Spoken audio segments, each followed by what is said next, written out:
Television ইন্ডাস্ট্রিতে এই সময়ের যে কয়জন নির্মাতার কাজ নিয়ে সাধারণ দর্শকদের মাঝে অপেক্ষা ও আগ্রহ লক্ষ্য করা যায় তার মধ্যে অন্যতম একটি নাম হচ্ছে ভিকি জাহেদ।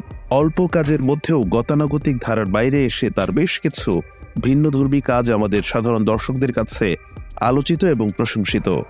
সাম্প্রতিক সময়ে যেই কয়টি মানসম্মত কাজ এবার দর্শকপ্রিয়তা বা ভিউয়ের সংখ্যায় এগিয়েছিল তার মধ্যে বেশ কয়েকটি ব্যতিক্রমী কাজ নিয়ে আলোচনায় নবীন দক্ষ নির্মাতা ভিকি জাহেদ। মাঝে তার কয়েকটি কাজ ভক্তদের প্রত্যাশা পূরণ করতে না পারলেও সম্প্রতি তিনি আলোচনায় এসেছেন তিথিডোর এবং হাজত নাটকের মধ্য দিয়ে। 2016 সালে মোমেন্টস শর্ট ফিল্ম নির্মাণ করে বাজিমাত করেছিলেন ভিকি জাহেদ। মিডিয়া সম্পর্কে যারা টুকটাক খোঁজ খবর রাখেন তারা জানান যে শর্ট ফিল্ম বিষয়টা নতুন করে পরিচিতি করিয়েছেন তিনি দর্শকদের কাছে। একে একে অবিশ্বাস, মায়া, অক্ষর, দেয়াল, দূরবীন সহ বেশ কিছু জনপ্রিয় শর্ট ফিল্ম বানিয়ে নিজের দক্ষতা আর মেধার প্রমাণ দিয়েছিলেন তিনি। তার পরিচালিত আজ আমার পালা একটি মাইল ফলক হিসেবে গণ্য করা হয়ে থাকে। এছাড়া বেশ কিছু মিউজিক ভিডিও বানিয়েছেন যেগুলো ভালো সাড়া পেয়েছে দর্শকদের কাছ থেকে। তবে 2020 সালে এই সময়ে টেলিভিশন নাটকের অন্যতম সেরা নির্মাতা হিসেবে প্রতিষ্ঠিত করেছেন নিজেকে।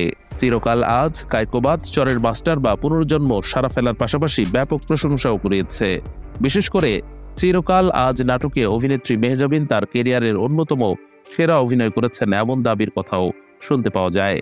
ভিকি জাহেদ বরাবরই তার প্রতিটা কাজে ভিন্নধর্মী এমন কিছু নিয়ে হাজির হন যা আমাদের স্তম্ভিত করে দেয় কিছুটা সময়ের জন্য। রেড ড্রাম, দ্য সাইলেন্স, আমি কি তুমি এর মতো প্রশংসিত এবং জনপ্রিয় ওয়েব ফিকশন উপহার দেয়া ভিকি জাহেদ এই সময়ের অন্যতম আলোচিত এবং প্রশংসিত নির্মাতা হিসেবে নিজের জায়গা পাকাপোক্ত করেছেন বেশ ভালোভাবেই। 30 বছর পার করা এক সিঙ্গেল নারীর জীবনযাপনের নানা টানাপোড়েন নিয়ে ঈদে রিলিজ পাওয়া তিথিডোর প্রশংসা কুড়িয়েছে সবার। মেহজাবিন চৌধুরীর অসাধারণ পারফরমেন্স এই নাটকের অন্যতম আলোচিত দিক। গতকাল রিলিজ পাওয়া হাজত নাটকের গল্প এবং ব্যতিক্রমী নির্মাণও প্রশংসা কুড়াচ্ছে সকলের। রওনক হাসানের মতো প্রশংসিত অভিনেতার পাশাপাশি তৌসিফের অভিনয় দক্ষতাও নজর কেড়েছে। এক দৈনিক পত্রিকার সাক্ষাৎকারে ভিকি জাহেদ জানান, আমার স্ক্রিপ্ট হচ্ছে আমার সবচেয়ে বড় শক্তি। আমার ক্যারিয়ারে এখন পর্যন্ত আমি যে কাজগুলো করেছি তার 85% কাজই হচ্ছে আমার মৌলিক গল্পে। আমি একজন পরিচালক যে কিনা নিজের গল্পে নিজে কাজ করি, কিন্তু সবসময় সেটা সম্ভব হয়ে ওঠে না।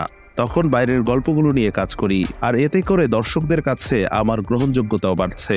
নাটক বানানোর পাশাপাশি ডিজিটাল মার্কেটিং নিয়েও কাজ করেন ভিকি জাহেদ। প্রতিটা নির্মাতার মতো তিনিও বিনোদনের সবচেয়ে বড় মাধ্যম মানে সিনেমা ইন্ডাস্ট্রিতে কাজ করতে চান। তবে তাড়াহুড়া করে এখনই নয়, বরং বিভিন্ন সাক্ষাৎকারে তিনি জানিয়েছেন নিজেকে পুরোপুরি প্রস্তুত করে সিনেমার মতো বিশাল মাধ্যমে নিজের যাত্রা শুরু করবেন তিনি।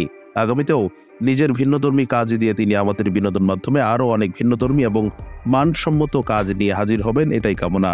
ইন্ডাস্ট্রির অন্যতম আলোচিত এবং জনপ্রিয় এই গুণী নির্মাতার জন্য রইল অভিনন্দন এবং শুভকামনা।